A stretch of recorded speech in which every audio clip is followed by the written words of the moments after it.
I have these young, amazing ladies who are gonna tell you great stories about what they actually come up with, something they would love to do to impact a society. So,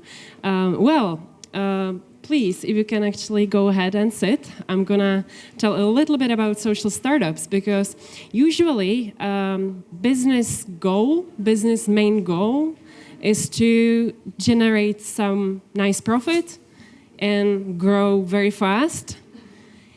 But sometimes, actually, they are startups whose main goal is not just that profit, but also do something nice for a society. So to act charitably and somehow impact someone's life. And today we have this great panel about social impact startups, but also what can big corporate do for a society. And we picked these ladies because they each come up with some new strategy or some project or concept within their own project or in the company, and we would love to introduce you to them to share their stories. So first we have Klara. She is actually co-founder of makeITtoday. Then we have Pavla, Lokajová. She's a co-founder of the Future Farm. Then we have Sunethra Boyinova. She is actually co-founder of toFood app. And the last one, but not least, she is Dagmar Wiesnerová, and she's a UX designer at Oracle, working on a project called Klara. And now, please give a hand to our amazing speakers.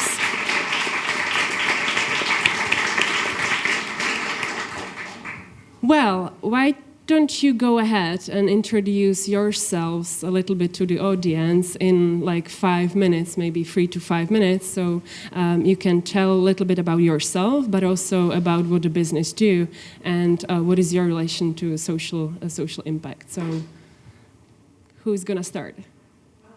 Dagmar. She's pretty excited. Yeah, I guess I'm the lucky one with the microphone, so I'll go ahead and start. My name is Dagmar. I work as a user experience designer at Oracle NetSuite. I've been a UX designer for like 3 years now. It happened somewhat randomly. So originally I'm an English teacher. I worked at Kentico before as a training specialist and then transitioned slowly into user experience design because I felt I was like connecting all the dots in my life, like things that I enjoyed doing. And I felt that it could have an impact, basically. So right now I work for NetSuite. I work with manufacturing. So we help customers make actual things like beer or chairs or what have you. And that's beautiful. So like my work has in proxy like tangible results, which is beautiful. And last year, Oracle joined forces with an NGO called Podané ruce, which would be like outstretched hands in English, let's say, who work with drug addicts and homeless people. And we started creating an app together. It's called Klara. It's a place in Brno where everybody meets, but it also means a line. And it has like many hidden meanings in there. Take it what you want from that. We're really proud of the name. So we, a couple of volunteers from Oracle started working with the NGO. And we already have an alpha version out. We are hoping to have a beta in June, I think. And what is awesome is that we are working really closely with the NGO, but also with the people who have had experience with drug addiction. So those are actually helping us build the app, making sure that it does what it's supposed to do. That will be actually helpful. And us as user experience designers, we work with users a lot. We talk to them, we do research. We actually test things on real humans. That's pretty awesome, like, you know. But this cooperation with the NGO, we work so closely together. It is brilliant, and I never thought I would be able to do that. It was also a huge step for me personally. It was a huge step outside of my comfort zone, I have to say. You learn a lot, not about a completely different lifestyle and problems that people have. You get to know the people, and they're real people. They're like human beings. So, I heard the word community a lot today. Like the tech community and community of Scrum Masters and customer success managers, what have you. And it's beautiful. But what I think is even more important and that we don't do enough is to venture outside of our little communities, our little social bubbles, and work with different social bubbles. So I'm really proud and happy that we did that. I guess that's it for an intro.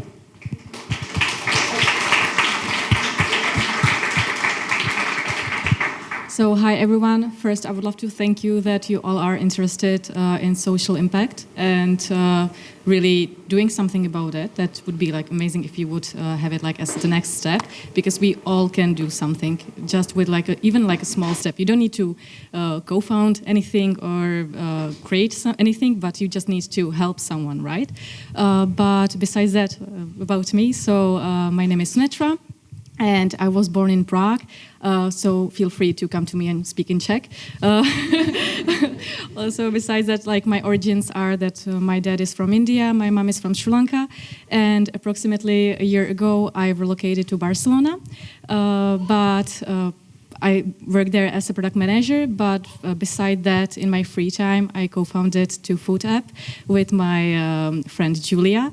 And what is toFood app? It's basically a marketplace for locals and travelers, and they are meeting through the app to experience the homemade food. So imagine yourself traveling to Italy, for example, and you are fed out with, going to the restaurants and these, discount places where everything is very not that well done. And you really want to experience something authentic, right? So toFood is there for you because we would have an Italian grandma who would sit with you, cook for you like a proper pasta, for example, and talk with you about her amazing life, what she's done through her life and her experience. So we also want to, beside the food, we want to mainly highlight the fact that we want to provide the connection of people, right? And we want to share the experience. We want to show people different varieties of experiences all over the world. So yeah, we've started in Barcelona and in Malaga with our concierge tests. That means that we are basically providing everything by ourselves as a service, but the next step would be to create the app. So for now we are doing POCs, proof of concepts, and we have great feedback on these dry runs that we are having.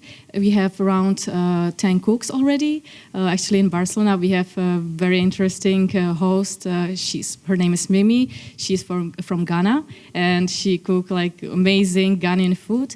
But the most important part is that she's all the time interacting with the travelers that are there and experiencing toFood with her and talking about her life also in Ghana. So that's the connection. That's what we are really looking for to have in our app, and that's basically what we are building the brand on. But besides me, the idea came from my co-founder Julia. She's half Korean, half Russian. We actually met in Prague during our studies. We were not friends previously. That's really funny. But when I was moving to Barcelona, I was thinking that, well, why not to also, join and check Malaga and join her because she was working there at the time. And we actually had that connection that was, I think, very important. And we actually have amazing friendship. And we started talking about social impact, right, all around the world and what we can do, right, because both of us have this background that we are really actively volunteering and we really want to do something small in the beginning, right? So yeah, and she came with the idea, how about to connect hosts and the travelers, and that's how we managed to go with the app. And yeah, we are still early stage though, but working on it. I think it's enough for now.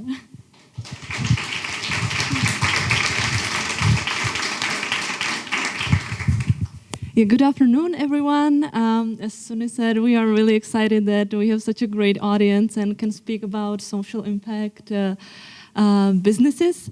Well, for me, thank you very much for the invitation, because it's double special, because I'm from Brno, so this is my hometown, and being here and talking about my passion project is really, really great. So my name is Klara Štouračová, and I co-founded makeITtoday with Sylvia Zeman. We are both HR professionals, and we've been working in tech companies for many, many years. And well, everyone knows that there is a great opportunity in tech world, but there are still a lot of missing talents and people. And that's why we started to think about, like, where is the problem? How is it possible that these amazing opportunities that are waiting for everyone are not able to be filled? So that's why we started to look into, like, if anyone is systematically educating kids in this area. So we are really passionate about digital skills and 21st century skills for kids and youth. And that's why we started makeITtoday. We believe that it's really crucial for kids to learn how to become inventors and not just passive consumers of digital technologies.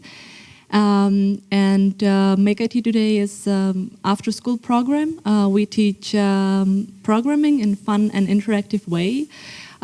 We have really small groups, up to 10 kids maximum. And we, on top of the digital skills, we also focus on soft skills, such as brainstorming and presentation, and also to foster creativity and curiosity of kids and show them that it's okay to make mistakes.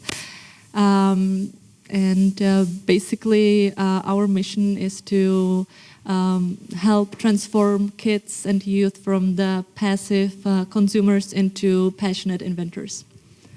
Yeah.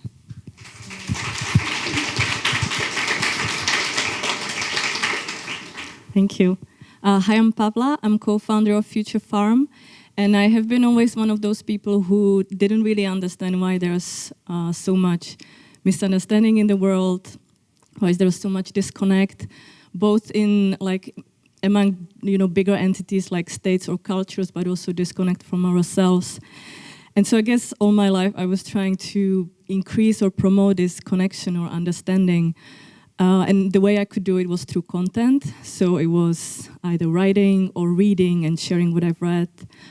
Or in the last 12 to 13 years of my professional career, it was through storytelling. And so currently I do that as a journalist, focusing on sustainability in businesses.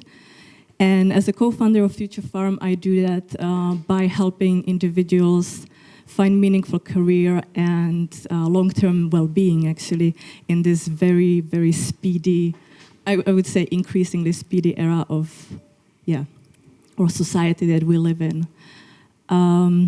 And basically, Future Farm, so there's 3 of us, and we came together actually out of personal need.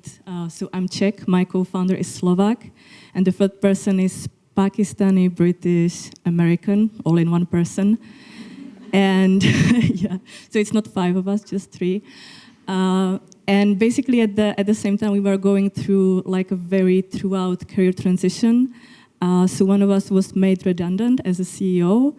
One of us, me, I was going through severe burnout at that time, and what I would call also maybe impact fatigue, or maybe I would say that in my previous business I was compromising on my values a lot. And the 3rd person was just actively searching, she was actively searching for more meaningful ways how to live and how to, build her career. So it was not this like transition from a job to job or profession to profession, and although those are really, really hard, but we were kind of facing this, these questions like, who am I? What have I been doing? Am I true to my values? What are actually my values? You start questioning the system and everything, and so kind of through that support over the course of 2 years, the continuous support and conversation, we actually came together last October and decided to build a company around the idea of helping people through transition more throughoutly. And so that happened in October. In January, I found out I was pregnant as well. So I have also new chapter coming up. In February, we actually incorporated the company. So we are basically just 2 to 3 months up and running. So I'm here to share the story, really, the beginnings.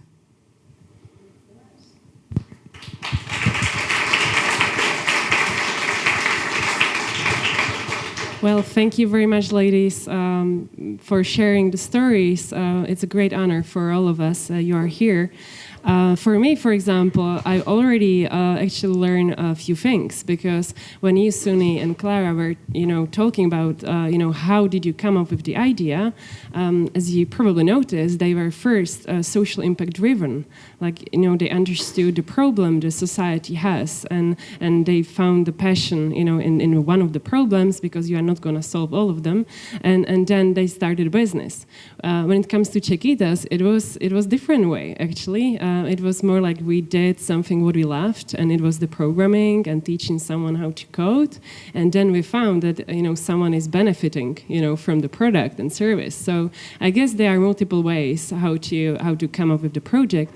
So I want to actually drive attention more to the starting the business, because Klara, makeITtoday, it's been already 3 years, 2 years, and the rest of you, it's like an early stage project, and we are great fans, and we really keep our fingers crossed.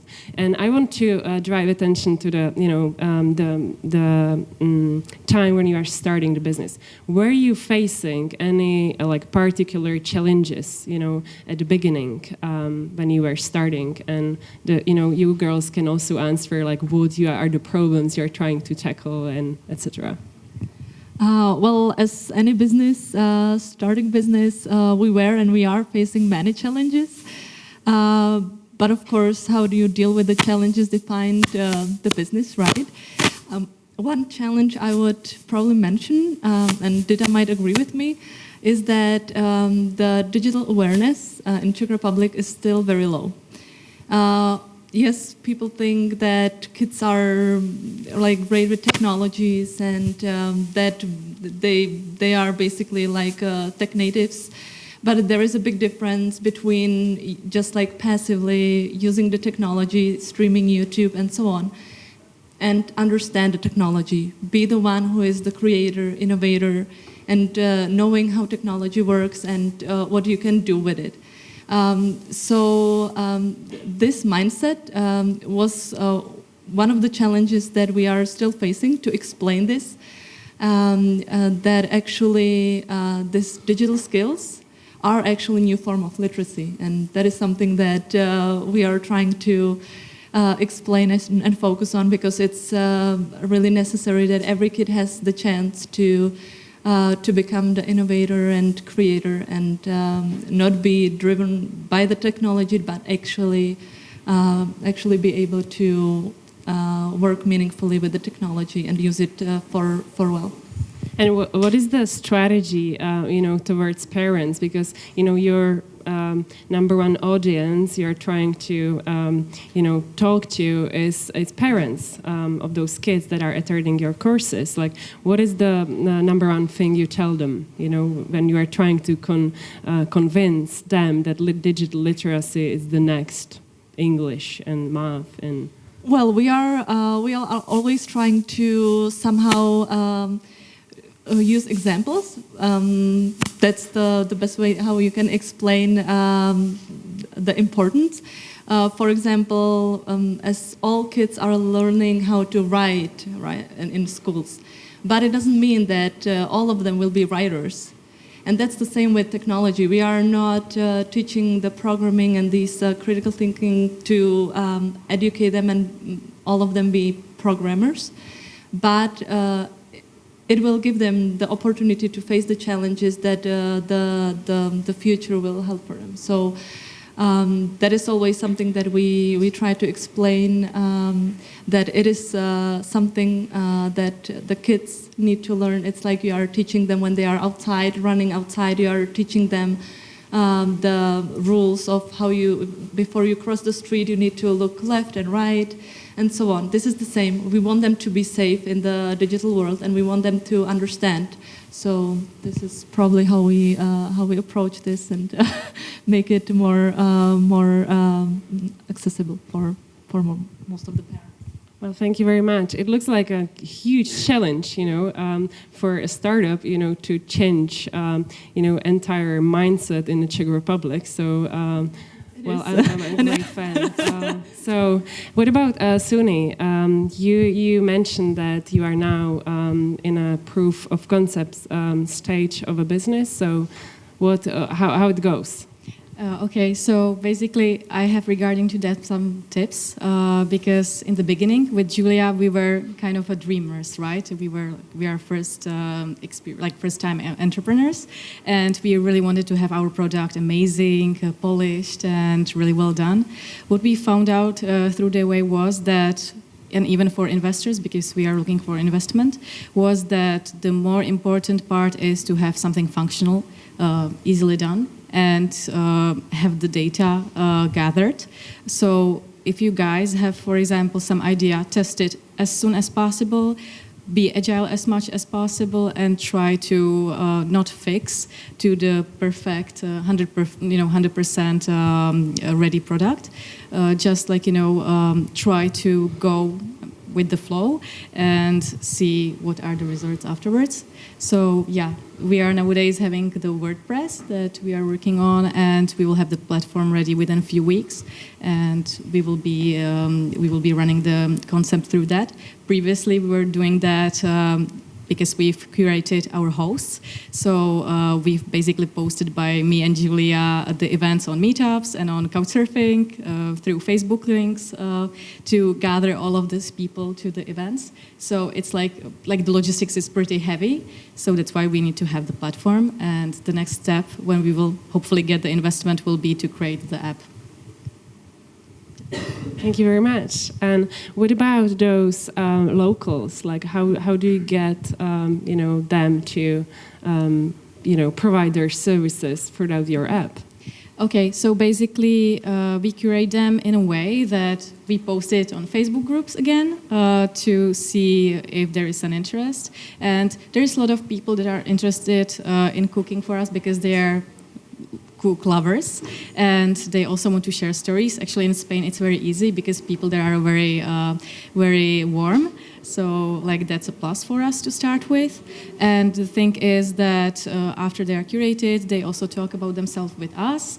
It's basically something like an interview process. We also go with them to the experience and with other hosts, and we gather the feedback from the travelers and from the cooks to see what we can work on and give basically some guidelines afterwards to the cooks for the next events.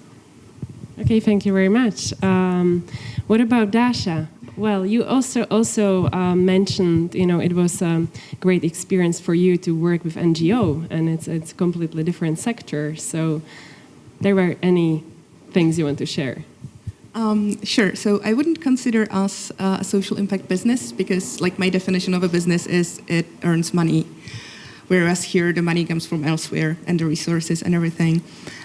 So you can either have a social impact business, or what we have is part of CSR. If there are any HR people, they would know what I mean. It's corporate social responsibility, and it's a series of actions that a company, usually a corporate company, does to, let's say, make the world a better place.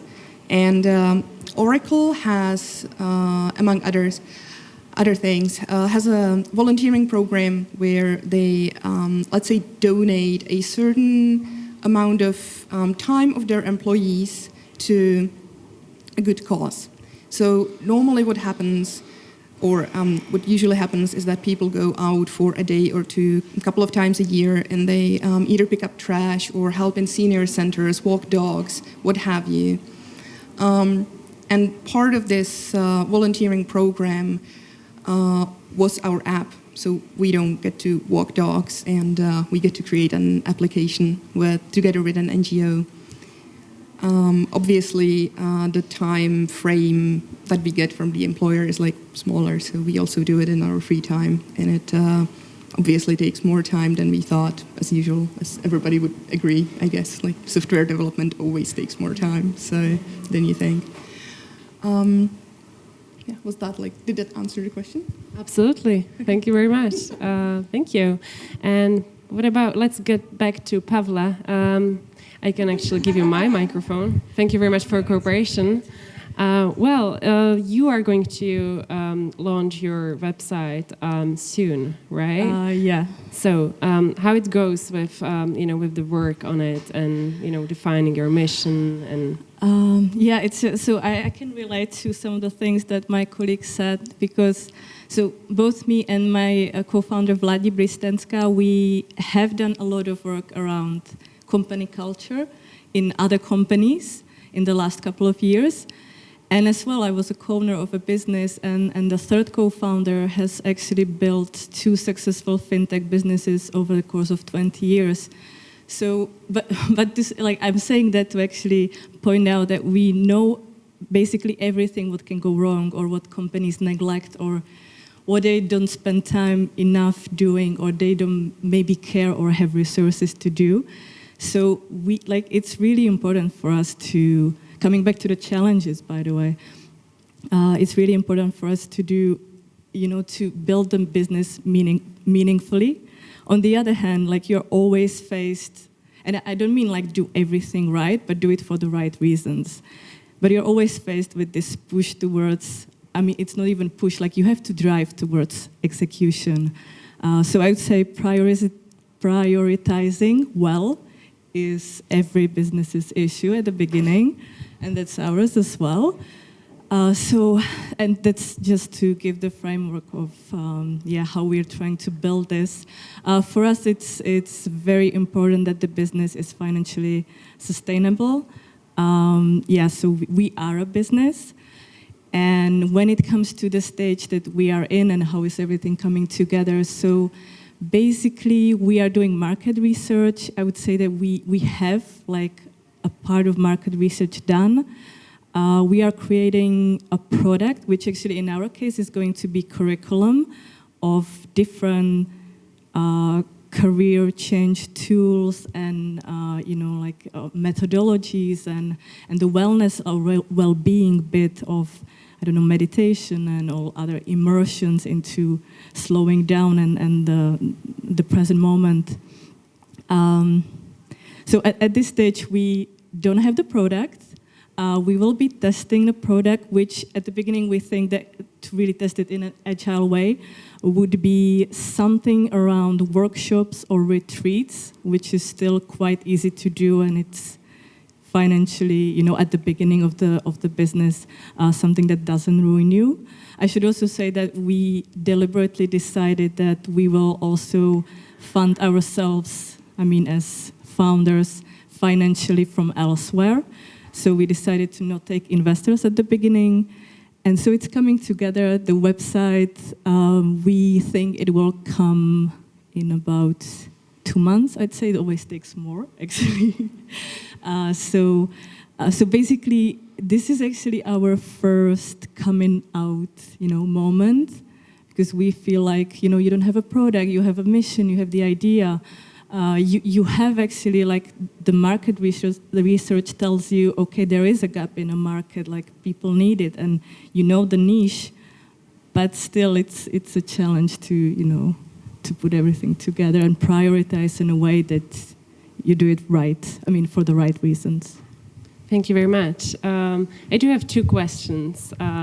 Well, the first one is, in general, in Czech Republic, when you say aloud social startup or social impact business or social entrepreneurship, always everyone thinks that it's all about NGO and do charity. It's a little bit different outside of our borders, like where social entrepreneurship is really big thing. And I would say also, speaking of Czechitas, it's about doing business with a social impact, with a sustainable business model. And I would want to actually ask, what is the goal? Like, how would you make your business sustainable? What is not the business model behind it, but how would you finance that, or what is your opinion on it about sustainability?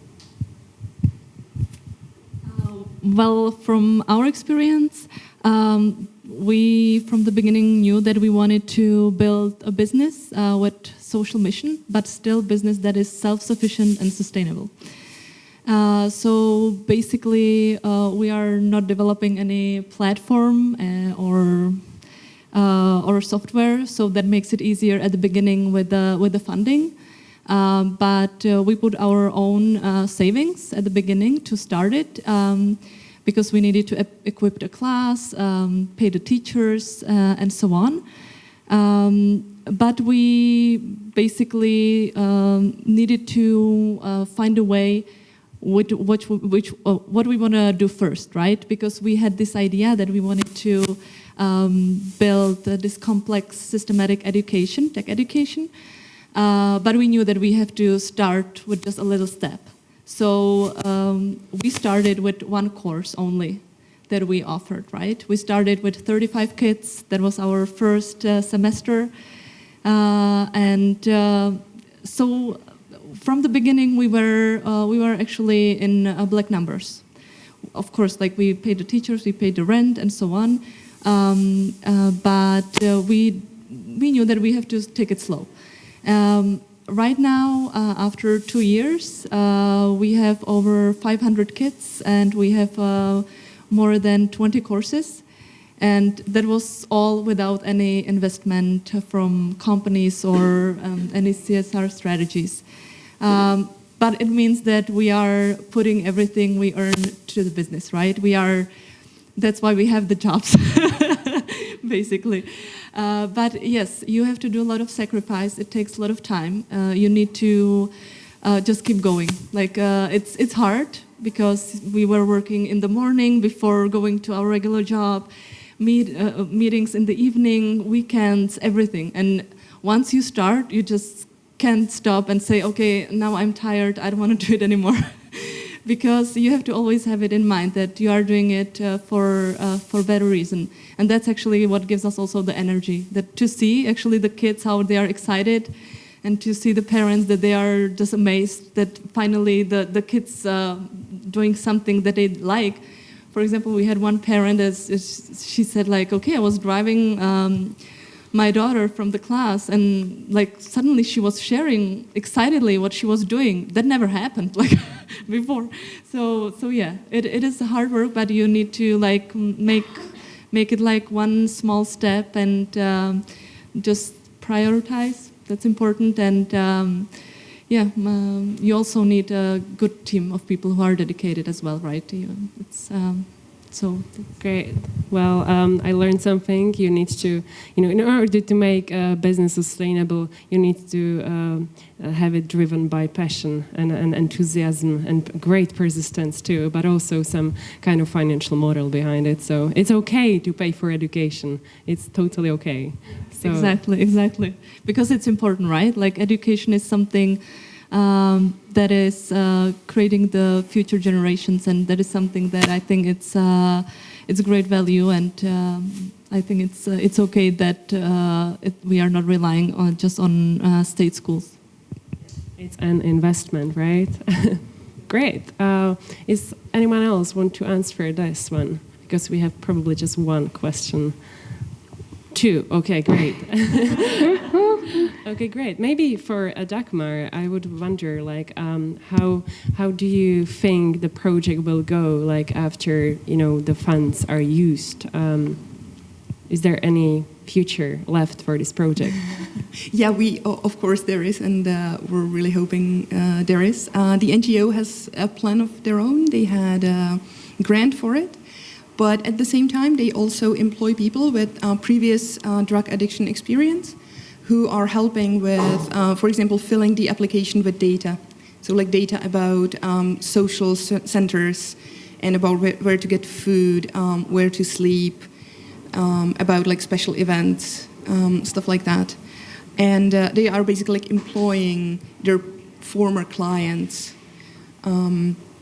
So that's, and they get funding for that, and they earn money to do this. So there is a future, definitely, and we're hoping to see it. There's also, like, you will be releasing a beta version, but we already have a very long backlog of things that we're hoping to implement in, newer versions. So, yeah, I'm hoping, like, this won't be over. Thank you so much. Well, so basically regarding to the business model, we will actually use the infamous Airbnb kind of model, where we will be having the 10% from the cook side and 5% from the traveler side, of course, because we need to be sustainable, right? But to still highlight the social impact and really work on it, because we don't want to be next Airbnb, we want to be social responsible. We would love to also, or what we are having like on our roadmap is to collaborate with immigration agencies that, we would have like the possibility to collaborate basically like with immigrants in the countries that would be able to, for example, cook for us, because we all know how hard it can be for them to find a job. So that's the path. The second one is that we would love to also go more into the Asia and Asian countries where we feel that there might be the need, and we can create basically like an economy with this for people. Thank you very much for sharing this. It might be really beneficial for someone who is trying to do some business or social impact business. And what about you, Pavla? We need your project to be really sustainable, as well-being is gonna be probably a big thing. Yeah, I think well-being, like digital well-being, it was one of the workshops here. So I'm thinking what I have to add to this, because a lot was said. Like to address the business model, we will be, well, basically, like there's also a vision, what we can be in a couple of years, but we also let's stay on the ground. So we will be B2C, and we will be funded actually by people who are either on the verge of career transition or are going through career transition and need the tools and need this sort of like a holistic approach, or are after transition but are kind of facing, some like speed bumps. And also we are not the only ones on the market as well, but what we have seen is that there's life design, career, like life/career design. There is a lot of career coaches. There is a lot of, like, I would even say maybe more esoteric kind of approaches. There is scientific approach.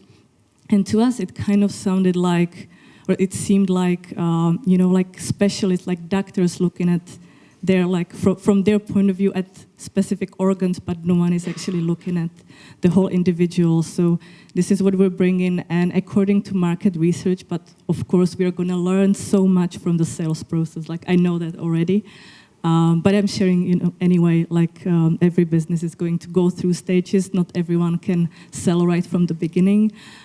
So we will learn a lot, but yeah, and I forgot the last two that I had. But anyway, that's about it. Thank you so much. Well, thank you very much for your thoughts and insights and all the work you do. And now I would love to open this panel to questions from the audience, and we have some already. We do have some, yes, indeed. We actually have a first, not a question, but a comment. It's from Yvette, and it goes to Suni.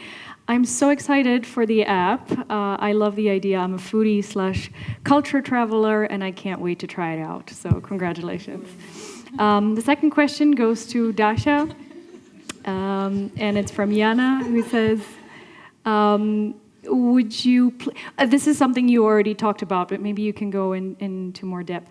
Would you please explain what the Čara app will do and how it can help the homeless who, I guess, don't have phones?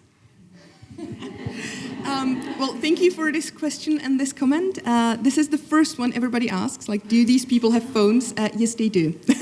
So, yes, they do have older Android phones. That's why the app isn't like so awesome in terms of design and user experience, delight, and animations and such, so that the phones can handle it. So, yes, these people, they do have phones. They turn them over rather quickly, but they do have them, and it's just like for us, it is a main source of information, of contact, of like human touch, basically. So what the app does is it helps the people with drug addiction experience and homeless people navigating their daily lives. So when we first started researching what the app actually should do, it was like the results were like basic human needs that we don't even think about. It's like where to get food, where do I pee, how do I wash my clothes, things like that, which is pretty sad when you think about it. Yeah, the app will help navigate people, their daily lives and their basic human needs. That's one thing. The other thing is it will, because the NGO, Podané ruce, they used to have this is how the idea actually happened. They used to have like a printed out map of places in Brno, like the social centers, and I don't know where to get Wi-Fi, for example. But this was very pricey and also very unsustainable in terms of the information changing. So when they printed out the second version, it was already outdated by the time, just like from the time when it came from them to the printing office and back. So it will also help keep the information current. And there's also a section about what is happening, because not all things are happening regularly, be it, I don't know, vet care for their dogs, for example, or, I don't know, other events that might be important, like a bad drug in the streets, for example. It will help to get the information to the people. That's the second thing. And the third thing we are doing is a chat functionality that helps the people get in touch with the social worker and engage them further in the social work and social help that they can get. If I may, like, steal one more minute, the second question we usually get is, aren't you actually helping people like with their drug addiction and like staying homeless because you're making it easy? And I would like to answer that because I'm pretty sure that's coming or like it's happening in your heads. And the short answer is no. The long answer is no, because first of all, it helps anything that helps people get engaged in the social help and like a talk with the social worker and everything is very helpful. So like any channel they can get is extremely important, first of all. And second of all, it is actually good for the regular population, general public as well. Because when, and for the clients as well, obviously, because when the people aren't struggling with their basic needs that need to be covered, like they need to be covered, you need to pee, you need to eat, you need to, I don't know, wash your clothes from time to time, right? You need to drink. You get the picture. So when these basic human needs are fulfilled, they actually have motivation and more freedom and possibilities to do something with their lives. I love it. I just want to comment on that, and I really admire you for taking this up because I don't want to put anything down. I mean, I love people, whoever is helping. It's amazing. But choosing a charity, helping children or helping dogs, it's so lovely, right? Helping homeless, not so sexy, right? So, I mean, well done for taking this up. It's amazing. Anyone who wants to ask a question, just use the app or actually raise your hand. We can do it the There's a hand. Oh, there is a hand. Brave hand. No worries. I just wanted to ask regarding the IT education for kids. I understand that you come from Brno, and it's great that you've got your startup or your company here. But is there any chance that you have either information about anyone doing similar things in other cities as well as Czech Republic? Because the problem with the kids is everywhere the same, obviously. Or do you plan to expand to other places in the Czech Republic as well? Maybe or not. Glad, I'm so sorry. I'm just going to repeat the question for the recording. Sorry. Or for anyone else who didn't hear. So are you planning on expanding to other cities? And I probably was sleeping for the second part, so... No, I was just asking whether there was someone, a similar project or similar company doing similar thing in other cities. Okay, I understand. If And they are not planning to expand, whether there is another one doing the same. excellent. And if there's no plans for expansion, if there's someone else doing it. Sorry, thank you. Yeah, thank you very much for the question. Actually, we have our courses in Prague. I am from Brno, but I'm currently living in Prague. But we have also first courses also in Brno as well. Of course, we have plans to expand.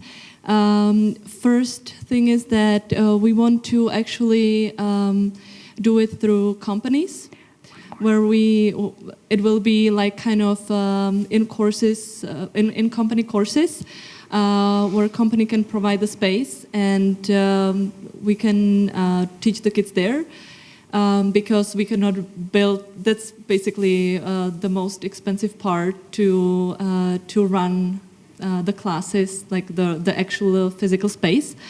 But we also want to focus on working with other teachers and lecturers, and get this knowledge to outside, to other cities, and build a community where this knowledge can be shared, and where also we will educate the parents, we will work with other schools, and so on and so on. So yes, as I mentioned, we have to start somewhere, but this is somehow the plan, because this is very important. And we are happy that we are not alone. There are many other organizations that are already doing it as well, Czechitas and other more. And we hope that we can all cooperate to actually get the impact as we can, because that's really something important. And we don't want to just concentrate on Prague or Brno and get it out. Yeah. Thank you. It's called Czechitas New Generation, by the way. Awesome, thank you. I have one question for Baya. You mentioned that people come to you or would come to you in a change of a career or when they hit some sort of a bump on the road. I don't want to end on the negative, but what are what are some of the bumps that you've experienced that people would come to you with? Well, and I don't think it's negative, but so overall, the issue is always the same, which is how do we navigate, like how do we make sense of all of this? You know, how do we navigate our career? And it's not just like, you can solve it to go from like you are unhappy in a job, so you can go to another job, but you will be faced with the same issue like 2 or 3 years down the road. So basically it's about, so how do I navigate, like how do I actually acquire a skill?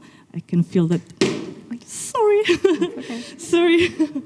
How do you acquire a skill that is sort of, you know, like it's with you for a lifetime, and it's about this exposure to different methodologies and different, you know, like tools and mindset shifts and so on.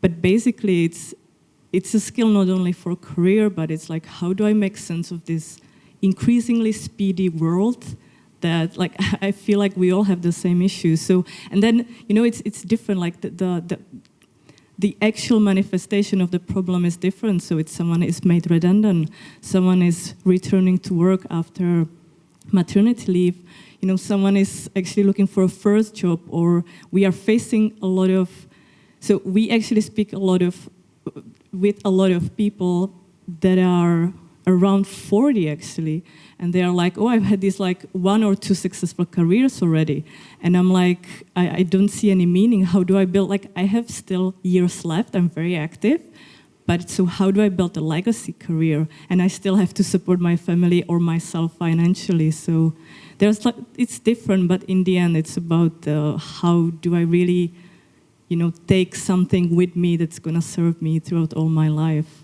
And I would also say that career transition is like, it's unpleasant, right? It's, we feel lonely. Sometimes people ask us, so what do you do? Or like, at that time when you're in a transition, you don't want to answer that question because you really don't know. You don't know who you are, or you can't hide behind the identity of the work. You can't say like, oh, I'm a writer, or oh, I'm an engineer at this company. So I'm losing my thought again. It's, pregnancy brain, sorry. But yeah, basically it's like, it's not easy to transition, but so we want to rush out of it like super fast. And it's like, it's like a hustle, or let me get through this so fast. But what we are seeing is that actually slowing down in the time of transition is the most helpful thing that's gonna, serve you in this and then throughout the rest of your life. Wow, I could listen to that for days. I love it. Amazing. Okay, we have no more questions unless there is a live one. Is there anyone who would love to ask a last question about pretty much everything? No, okay, great. Those girls are gonna be here throughout the afternoon. You can actually catch them later. Thank you so much, ladies, for sharing your tips and stories about those sustainable businesses with a social impact. We've heard a lot of tips about how to start a project. Like, I really love the word agile. Do it step by step, and then not concentrating on doing it right, but for the right reason. I really love that, and also like going with the flow. I think if you have a project driven by passion, it just goes with the flow. And also great tips for a CSR department of a company. So thank you very much for your time, and you accepted this invitation, and you all enjoy the afternoon and the rest of the conference. So thank you very much. Thank you, ladies.